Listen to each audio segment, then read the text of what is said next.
với lại khát han aron riru cầm mình khá hay cái nên chúng khá lâu có hoa này số thiên thiên khá chọn cái ngày đó đã chọn hết cái nên chúng khi nó là thì cái mình luôn chọn đấy thì hàng cái áo bốc cái chọn thì mình tham tụ khá nắm lâu chọn ini đúng tổ kinh lai ba mình chọn quy rồi cái tiếng nghe cái tả số phong số cái thấu xuyên này cái bột chỉ ta cái thể cái đó bên chọn cái tôi mấy cái xây xí ta cái tiếng năm bằng cái xây xí nó chú听nghe anh về nghe rồi khát khát ha lúc này cho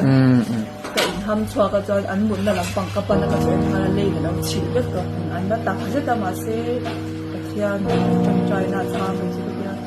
chân chú cái bàn đi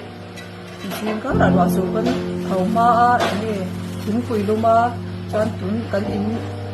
anh nói làm nó lại xin chua Bible sẽ rất chính là gì là thầu ma ta không riêng về phép han thầu là cái kanu bula hiya kanu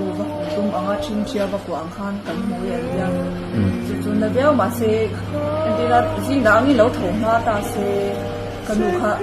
kanu bula han om don ni ala ma kanu khama rin flan da ka ya chu na bel ma se chu flan ta tin na maru ata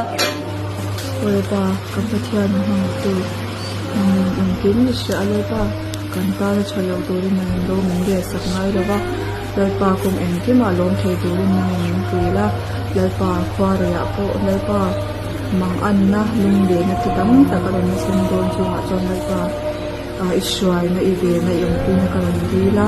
lai pa swai na ni lo tak ta pa me ron be na tu ra te lai pa na min kan do so the na min tuila tin lai pa tu na ni anga lai pa van duai na to ke ni ai van duai le song te pon ang ni a jung te pon lai pa song te pon ni kham wan la tin lai pa ke ni la da ma te pon na lai pa i me na kan song te kita lai pa kan ha mai kai ta te kan ron hu ni the nan the le ya lai pa nang ma che tat the tu ni thara ni ka swai la lai pa nang ma ne na ma lai pa ma song che tu ni ni tu